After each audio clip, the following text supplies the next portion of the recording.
বদরের ময়দানে এই পাশে কোরাইশ, এই পাশে মুসলমানেরা। বিশ্বনবী জ্বালাময়ী ভাষণ দিলেন, তোমরা দেখতে পাচ্ছ এটা বদরের ময়দান না, এটা আল্লাহর জান্নাত, ওই জান্নাতের দিকে ছোট।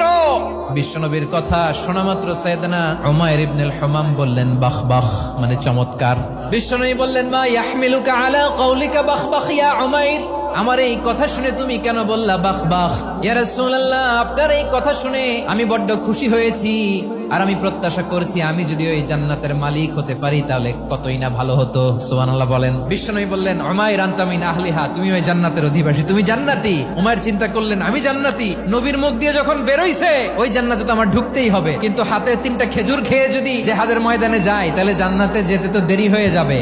এই চিন্তা আসা মাত্রই খেজুর 3টাকে তিনি ছুঁড়ে মারলেন, তলোয়ার বের করে আল্লাহু আকবার বলে বদরের ময়দানে ঝাঁপিয়ে পড়লেন। আল্লাহর শত্রুদেরকে কচুকাটা করে এক পর্যায়ে শাহাদাতের সুধা পেয়ে নিজেও জান্নাতি হয়ে গেলেন। পড়েন সুবহানাল্লাহ।